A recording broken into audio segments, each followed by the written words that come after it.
दोस्तों नमस्कार, मैं एपी सर आप सभी का एग्जाम के लर्निंग प्लेटफॉर्म पर स्वागत करता हूं। और आज इस वीडियो में हम एक और मोस्ट इम्पॉर्टेंट टॉपिक की चर्चा करने वाले हैं जो एग्जाम के लिए मोस्ट इम्पॉर्टेंट है, क्योंकि क्वेश्चन पूछा जाता है। टॉपिक का नाम क्या है? भारत के प्रमुख युद्ध। कौन कौन से युद्ध हुए आपको पता है कि पहले प्राचीन काल से लेकर के और जब तक आज भी देखते हो रसिया यूक्रेन का वार चल ही रहा है। तो विश्व में अपना वर्चस्व स्थापित करने के लिए, क्योंकि पावर किसको काटती है? सबको शक्ति चाहिए, पावर चाहिए, बल और शक्तिशाली होना सभी लोग पसंद करते हो। इसी को ध्यान में रखते हुए बहुत सारे प्राचीन काल में भी युद्ध या लड़ाइयाँ लड़ी गई और आज भी ये क्रम जारी है। तो कौन कौन से प्रमुख युद्ध हुए उनकी भी हम इस क्लास में चर्चा करने वाले हैं। तो सबसे पहले शुरुआत करें तो आप एक नाम जरूर सुने होंगे, जिसका नाम क्या था? सिकंदर महान, अलेक्जेंडर द ग्रेट। इसका नाम पूरे विश्व को आपने कहानियां सुनी होंगी कि पूरे विश्व को विजय प्राप्त करना चाहता था, पूरे विश्व को जीतना चाहता था। और इसका यह अपने यूरोप के एक देश था जिसका नाम था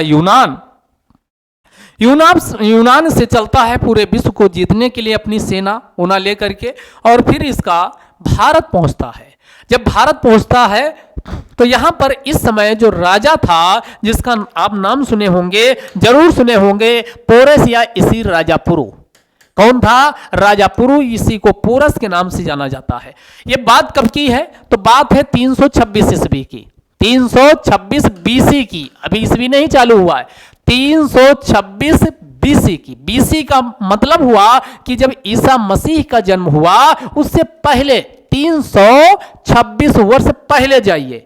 यानी आज 2000 कौन चल रहा? 2000 आज 22 चल रहा। तो अगर टोटल साल समय निकालना हो तो 2022 प्लस 326 ऐड कर लीजिए, तो आज के संदर्भ में टोटल टाइम निकल आएगा। तो हमने क्या कहा कि ये जो पूरे विश्व, पूरी दुनिया को अपनी मुट्ठी में करना चाहता था, विजय के माध्यम से सिकंदर महान यूनान से निकलता है और जीतता हुआ भारत पहुंचता है। जब भारत पहुंचा तो यहां पर पोरस का शासन था। तो इनके राजा पोरस, अब जाहिर सी बात है, यानी वो विरोध करेंगे तो युद्ध होगा। और जो युद्ध हुआ, इसी युद्ध को किस नाम से जाना जाता है? इसी को हाइडे स्पीज के नाम से जाना जाता है।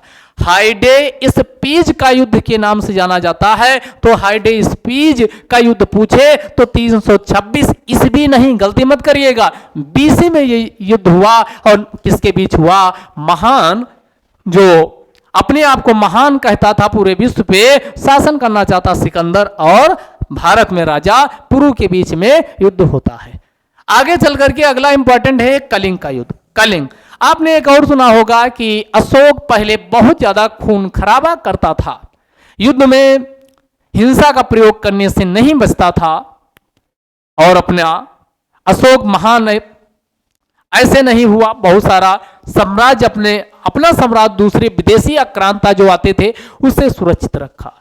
एक बार की इसमें बात है कि इसके मन में जो धम्म बात को आपने ये भी सुना होगा कि वो बौद्ध धर्म अपना लेता है। क्यों अपना लेता है? क्योंकि इसके द्वारा कहा गया कि हम भेरीनाथ की जो उसकी नीति थी, युद्ध करने की नीति थी, जिसमें विश्वास करता था, उसको त्यागता है और फिर धम्म की नीति अपनाता है, शांत प्रियता की नीति अपनाता है। क्यों? तो एक युद्ध हुआ कलिंग।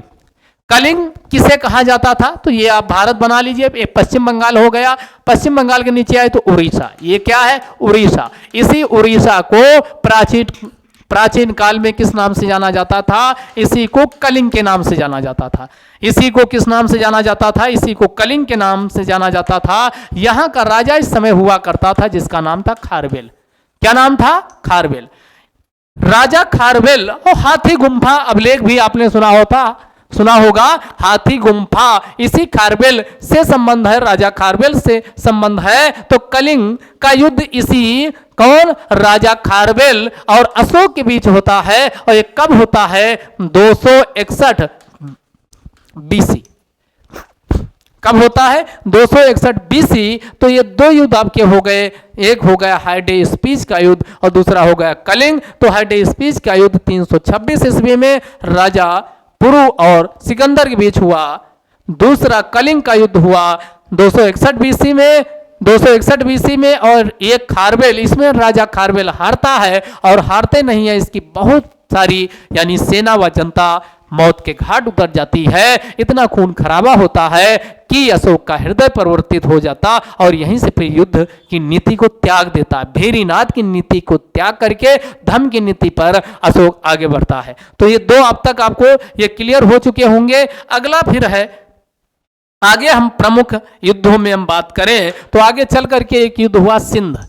सिंध का मतलब हुआ जो आज के समय ये इंडिया का मानचित्र बनाओ, और गुजरात और आपका साथ में सटा हुआ जो ये एरिया पाकिस्तान का देखते हो, ये नीचे वाला ये पूरा का पूरा इसी को क्या कहा जाता था, सिंध। और सिंध पे शासन जो किए हैं, कई नाम सुने होंगे, यानी दाहिर कौन, देवन बंदरगाह, देवल बंदरगाह हुआ करता था, और दाहिर का शासन हुआ करता था। इसी सिंध पर सबसे पहले जो ये पश्चिम से अटैक हुए, उसी में से एक अटैक आपने सुना होगा मोहम्मद बिन कासिम के द्वारा। किसके द्वारा किया गया, मोहम्मद बिन कासिम के द्वारा। और सबसे पहले ये अटैक होता है मध्यकाल में 712 ईस्वी। अब ईस्वी आ चुका है, तो मोहम्मद बिन कासिम हुआ दाहिर के बीच, राजा दाहिर के बीच जो यहाँ युद्ध होता है, इसी को सिंध के युद्ध के नाम से जाना जाता है।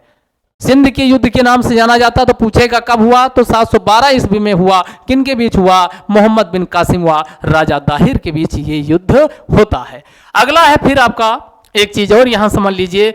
अब तराइन के 3 समझिएगा, तराइन का प्रथम युद्ध, तराइन का द्वितीय युद्ध। तो ये तराइन वाले क्षेत्र को लेकर के भी युद्ध हुए हैं। तो ये अगला, इसमें अगर आप समझने की कोशिश करिए तो आपका यहां पर लिखा, इसको हम अलग से लिख दे रहे हैं। तो अगला देखिए, तराइन का प्रथम युद्ध। तराइन का कौन सा प्रथम युद्ध, ये कब हुआ, 1191 में। उसके बाद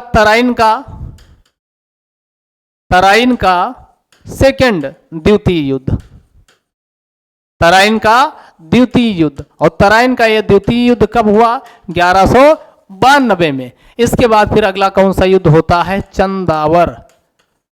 चंदावर का युद्ध। और चंदावर का युद्ध कब हुआ, तो ये 1100, यहां चंदावर 4 से चंदावर 4 से 4, तो यहां 4 आपको रिलेट करिए 1194 में। कब होता है, 1194 में। तो ये 3 युद्ध सीरियल वाइज आप ध्यान रखिएगा। दूसरा वाला यहां द्वितीय आ रहा, तो यहां पर भी 2 आ रहा। तो तराइन का प्रथम युद्ध 1191 में, तराइन का द्वितीय युद्ध 1192 में, और चंदावर का युद्ध 1194 में होता है। 1194 में होता। अब यहां हम बात करें किसकी, वही लिखा है तराइन का प्रथम युद्ध कब 1191 में हुआ। इसको हम तनिक मिटा देते हैं, मिटा करके आप देखिएगा, यहां देखिए आगे देखो। तो हमने क्या कहा, 2 युद्ध हुए। तराइन का प्रथम युद्ध 1191 में हुआ, और किसके बीच हुआ, तो मोहम्मद बिन कासिम के बाद अगला कौन विदेशी आक्रांता भारत पे हमला बोलता है, उसका नाम होता मोहम्मद गोरी। किनके बीच हुआ, मोहम्मद गोरी और पृथ्वीराज चौहान। पृथ्वीराज चौहान काफी समय पावरफुल थे, और ये मोहम्मद गोरी को आइडिया नहीं था, उसको लगता था हम पृथ्वीराज चौहान को पराजित कर देंगे।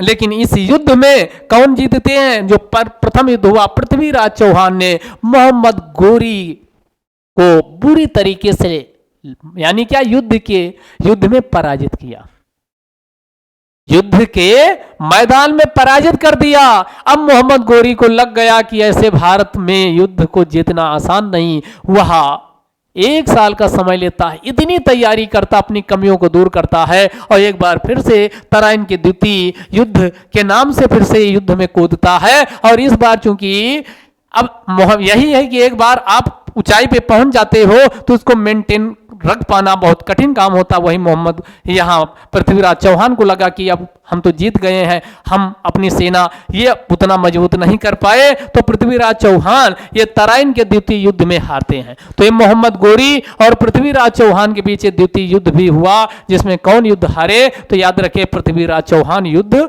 हारते हैं। आगे हम बात करें अन्य युद्धों की, किसकी हम बात करें, अगर अन्य युद्धों की हम बात करें तो अन्य युद्धों में ध्यान दीजिएगा, अन्य युद्ध आपके कौन से है, तो अगला आइए, अगला है आपका चंदावर का युद्ध। हमने क्या कहा उसमें, चंदावर में तो यहां भी 4 आ रहा है, यहां भी 4, तो 1194 में, ये 1194 में हुआ, और ये चंदावर, और यहां भी चंद, यहां भी चंद, यहां भी चंद, यहां भी चंद, यानी चंद यानी 4 वाला, चंद से 4, तो यहां पर 4 4, तो ये जयचंद किसके बीच हुआ, तो चंदावर का युद्ध मोहम्मद गोरी। एक तरफ तो ये मोहम्मद गोरी वही है, बार बार भारत के जो शासक है उनको पराजित करके और भारत से धन संपदा, अकुत धन संपदा लूट कर लेकर जाना चाहता है। तो चंदावर का युद्ध मोहम्मद गोरी व जयचंद के बीच होता। कैसे याद रखोगे वो लॉजिक आपको बताई दिए। अब इसी के बाद अगला होता है, याद रखिए, बात आती है बाबर की।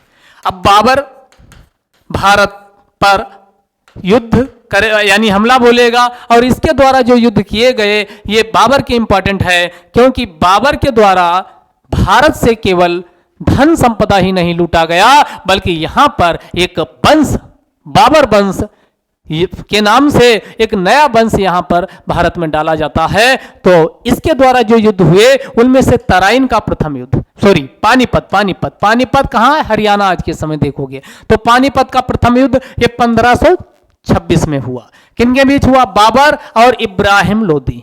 बाबर इब्राहिम लोदी, कौन जीतेगा, सब में बाबर जीतेगा, ये ध्यान रखिएगा। अब जितने युद्ध हो रहे हैं सब में कौन, बाबर ही जीतेगा। तो इसमें पानीपत का प्रथम युद्ध 1526 में हुआ, किनके बीच हुआ, बाबर व इब्राहिम लोदी। इसके बाद अगला खानवा का युद्ध, पानीपत का प्रथम युद्ध हुआ, फिर खानवा का हुआ, फिर क्या हुआ, खानवा का, और खानवा का 1527 में हुआ। एक तरफ बाबर और दूसरी तरफ राणा सांगा, बाबर और राणा सांगा के बीच हुआ, जिसमें बाबर युद्ध जीतता है और खानवा, ये राणा सांगा ये खानवा के युद्ध में हारता है।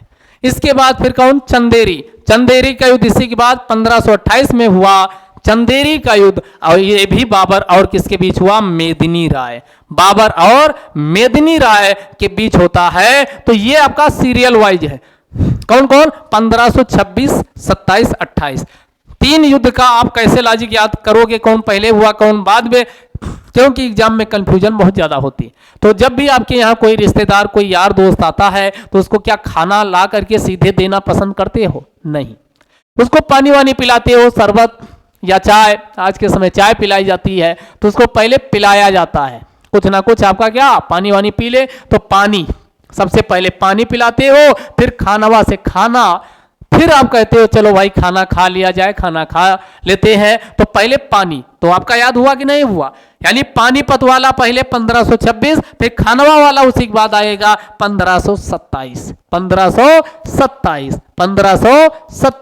तो ये 1526 कौन, बाबर और इब्राहिम लोदी के बीच, और 1527 वाला खानवा का जो युद्ध हुआ है राणा सांगा किस और बाबर के। तो बाबर तो इसमें सब में फिक्स है। तो आपका कौन दोस्त आपका आया है, तो दोस्त इसमें आपका खाना किसको खाने के लिए कहते हो, राणा सांगा। नाम याद रखिए, राणा सांगा आपका दोस्त था, उससे आप पानी किसको पिलाए हो, यानी इब्राहिम लोदी को, और खाना किसको खिलाए हो, सांगा को, राणा सांगा के संग आप खाना खाए हो। अब उसके बाद फिर आपका अगला है चंदेरी का युद्ध। चंदेरी का युद्ध 1528 में हुआ, और एक किसके बीच हुआ, मेदिनी राय व बाबर के बीच हुआ। मेदिनी राय व बाबर, तो तीसरा अपने आप आपको ध्यान में रहेगा, यानी 2 लॉजिक से पता, तो तीसरा मेदिनी राय आपका अपने आप सही हो जाएगा। तो ये रखिए। अगला है घाघरा का युद्ध, बाबर और किसके, महमूद लोदी, किनके बीच हुआ, ये घाघरा के युद्ध 1529 में होता है। घाघरा का युद्ध कब, तो ये घाघरा का युद्ध 1529 में होता है। तो इसी के बाद घाघरा का युद्ध 1529 में हुआ, सब में बाबर जीता है, और एक किनके बीच हुआ, बाबर व महमूद लोदी, बाबर व महमूद लोदी के बीच घाघरा का युद्ध होता है। तो दिमाग में बैठाइए, क्या बैठाइए, सबसे पहले पानी पिलाया अपने दोस्त को, फिर खाना खिलाया, तो 1526 पानीपत का प्रथम युद्ध, बाबर और किनके बीच, इब्राहिम लोदी। दूसरा युद्ध कौन हो गया, तो खानवा का युद्ध 1527 राणा सांगा और बाबर के बीच होता है, सब में बाबर जीतता है, ध्यान रखिए। फिर 1528 में कौन सा युद्ध हुआ, कौन सा युद्ध हुआ? तो आपके सामने चंदेरी का युद्ध लगा है, तो 1528 में चंदेरी का युद्ध हुआ। और चंदेरी का युद्ध किन के बीच हुआ? मेदिनी राय और बाबर के बीच हुआ। अगला युद्ध घाघरा का हुआ 1529 में, बाबर और महमूद लोदी के बीच हुआ। अब इसमें ध्यान दीजिएगा, आपको पता है कि शेरशाह सूरी से काफी परेशान कौन था? हुमायूं। हुमायूं जब शासन पे बैठा तो उसकी तकदीर ही इतनी खराब थी कि इस समय भारत में पावरफुल कौन बन के उभर चुका है? शेरशाह सूरी। तो शेरशाह सूरी इसमें भी है, इसमें भी है। तो ये चौसा और कन्नौज, चौसा का युद्ध और दूसरा कन्नौज, या इसी को बिलग्राम के युद्ध के नाम से जाना जाता है। तो ये कौन? इसको हमेशा यानी शेरशाह के द्वारा जो युद्ध हुए, हमेशा शेरशाह चौकसी भरता था। कौन? चौकस रहता था। शेरशाह हमेशा चौकस रहता था। तो शेरशाह चौकस रहता था, इसीलिए आप देखोगे वो युद्ध को जीत भी पाया। शेरशाह चौकस कहते लगे कि चौकस व्यवस्था कर दी गई है, चौकस यानी पाबंद कर दिया गया है। तो चौकस मतलब बिल्कुल सतर्क रहना। तो शेरशाह चौकस रहता था, इसीलिए वो युद्ध जीत पाया। तो यहाँ चौ से हो गया कौन? चौसा का युद्ध। और का से हो गया कौन सा? कन्नौज का युद्ध। और सा से हो गया शेरशाह। सा से क्या हो गया? शेरशाह। तो ये शेरशाह अब यहां लिख दो, ये 1539 में हुआ। अब कन्नौज वाला 1540 में हुआ। कभी नहीं भूलेंगे शेरशाह क्यों युद्ध जीत पाया? चौकस होने की वजह से। और ये दूसरा हुमायूं क्यों हारा? ये हुमायूं क्या था? हुमायूं यानी लप्पूझाम था, इसीलिए क्या है, इसकी तकदीर ने इसको पराजित किया। तो आपका चौसा का युद्ध कब हुआ? 1539 में हुआ। उसके बाद कन्नौज का युद्ध 1540 में होता है। अब आइए पानीपत का दूसरा युद्ध 1556, इसमें अकबर और हेमू। पानीपत का दूसरा युद्ध कब हुआ? 1556 में हुआ। किसके बीच हुआ? तो ये अकबर और हेमू के बीच होता है। अगला है तालकोटा का युद्ध। तालकोटा का युद्ध 1565 में हुआ। इसके बाद ये इंपॉर्टेंट है हल्दी घाटी का युद्ध। हल्दी घाटी का युद्ध बाबर अकबर, अब अकबर का शासन आ चुका है। तो ये 1576 में हल्दी घाटी का युद्ध होता है। तो 1576 में हल्दी घाटी का युद्ध हुआ। एक तरफ अकबर और दूसरा महाराणा प्रताप। इनके बीच कहते हैं महाराणा प्रताप ने घास की रोटियां तक खाई। तो यही युद्ध है जिसकी बात की जाती है। तो ये कब? तो ये 1576 और ये किनके बीच हुआ? अकबर और महाराणा प्रताप के बीच होता है, जिसे हल्दी घाटी के युद्ध के नाम से जाना जाता है। तो यहां तक आपका क्लियर हो चुका होगा। अगला है प्लासी का युद्ध। प्लासी का युद्ध ये आधुनिक समय में हम आ चुके हैं। तो ये 1757 में होता है। एक तरफ अंग्रेज और दूसरी तरफ सिराजुद्दौला। और प्लासी के युद्ध जो 1757 में हुआ, आपने ये भी सुना होगा कि इसको किसके माध्यम से? इसको षड्यंत्र के माध्यम से जीते थे। इसी में इसकी सिराजुद्दौला की मौसी घसीटी बेगम को अंग्रेजों ने और साथ में जो अन्य इनके अधिकारी बैंकर ये सब थे, इनको मिला लिए थे। अभी के लिए जानिए कि 1757 में प्लासी का युद्ध हुआ, अंग्रेज और सिराजुद्दौला। अगला वांडीवास का युद्ध 1760 में हुआ। अंग्रेज और फ्रांसीसियों के बीच ये होता है।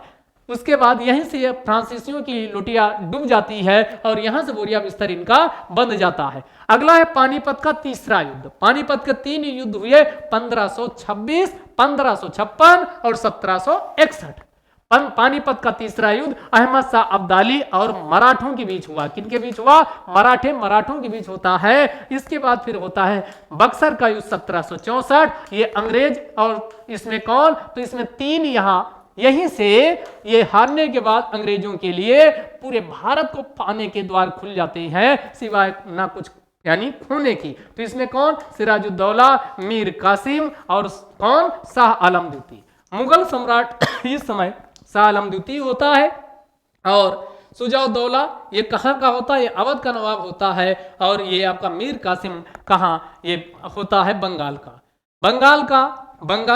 बंगाल का जो प्रमुख होता है कौन? ये मीर कासिम। तो 3 सेनाएं एक तरफ बुरी तरीके से पराजित होती है 1764 के बक्सर। 22 अक्टूबर 1764 को यह युद्ध होता। और इसी युद्ध के बाद अंग्रेजों को बंगाल, बिहार, उड़ीसा की दीवानी इलाहाबाद की 2 संधियां हुई। एक 12 अगस्त 1765, अगली 16 अगस्त 1765 होती है। उसी से प्राप्त हो जाता है।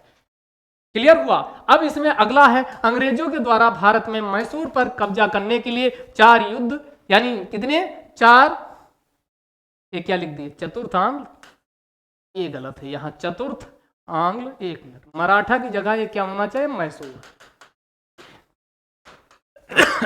यहां एक चीज सही कर लीजिएगा, ये मराठा की जगह मैसूर होगा।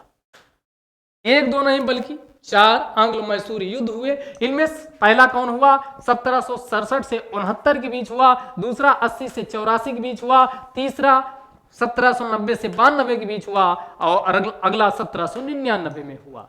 यानी ये मैसूर कर्नाटक में एक प्रमुख विजयनगर साम्राज्य कभी हुआ करता था, उसी का उत्तराधिकारी राज्य ये था। तो इसमें 4 हुए हैं, कौन, प्रथम आंग्ल मैसूर युद्ध, द्वितीय आंग्ल मैसूर युद्ध, तृतीय आंग्ल मैसूर युद्ध, चतुर्थ आंग्ल मैसूर युद्ध। तो प्रथम वाला इनकी संधियां भी हुई, वो भी आपके लिए इंपॉर्टेंट है, तो उसको भी देखिएगा। ठीक, तो ये आपका 4 आंग्ल मैसूर युद्ध हो गए। अगला है भारत के, भारत जब 1947 में आजाद हुआ तो उसके बाद भी युद्ध हुए। इनमें से भारत चीन सीमा पर सबसे पहले आप देखते हो 1962 में कौन सा युद्ध हुआ, इसी को भारत और पाकिस्तान के बीच युद्ध होता है, और फिर 1965 में शिमला समझौता। फिर पाकिस्तान के साथ हमारा अगला युद्ध 1971 में हुआ, और 1971 के युद्ध में ही बांग्लादेश एक स्वतंत्र राज्य बनता है। कारगिल का युद्ध कब हुआ, तो ये 1999 में हुआ। तो ये प्रमुख थे कौन से युद्ध, ये क्या थे, प्रमुख युद्ध थे, जो हमने आपके सामने क्या चर्चा किया। अब अगले टॉपिक की ओर हम अगले दिन डिस्कस करेंगे, और तब तक के लिए जय हिंद, जय भारत।